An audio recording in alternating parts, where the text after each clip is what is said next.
Hey everybody, welcome back to The Educated Consumer. This is Sam, and today we are going to talk about a strategy that could save you thousands of dollars over the life of your mortgage loan, and that is just making one extra payment a month.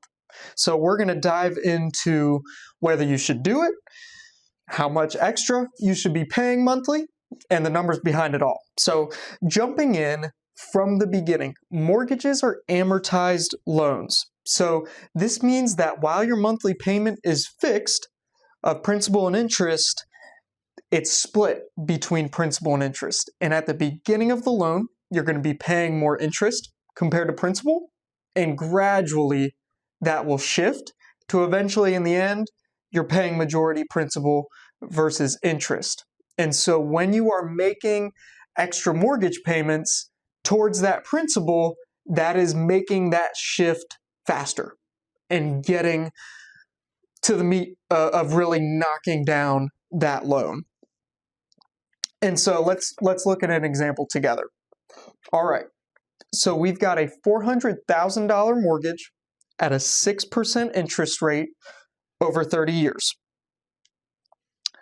Under a normal plan, you're going to be paying $2,400 basically dollars a month.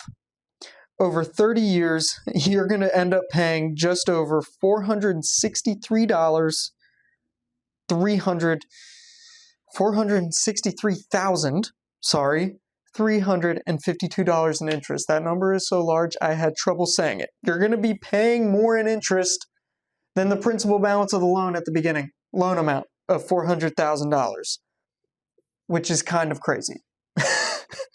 So if we are just making one extra payment a year, let's take a look at what happens. So let's take that $2,400, which is your monthly payment, divide that by 12, you've got $200 a month that you're going to be paying extra towards your loan going directly into principal. When you do that, instead of a 30-year loan, that loan now becomes 24 and a half years.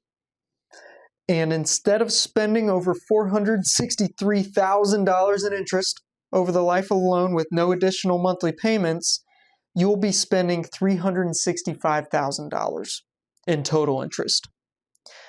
So when you break it down, you're putting in an additional $58,800 in total monthly payments towards principal to save $100,000 in total interest. So you're saving $40,000 on interest costs.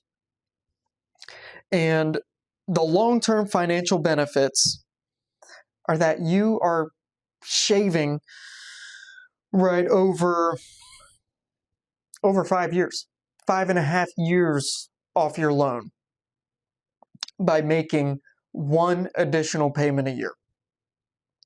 And you're also cutting down on interest costs, which frees up, in this case, in this example, over $40,000 a year with whatever, you can spend that money on whatever you want, right? There's no shortage of daydreaming on what you could spend that money on. I don't know if you're anything like myself. So really, just making that small adjustment of $200 a month saves you thousands in the long run. And so what I'd recommend that you do, hop on a mortgage calculator. There's a ton on the internet. And see what that looks like based on your situation. If you've got a lower interest rate, maybe in the 3s or the 4s, it probably, to be honest with you, won't make a ton of sense to go additional monthly payments unless you just want to knock off that debt faster, in which case I can't fault you there.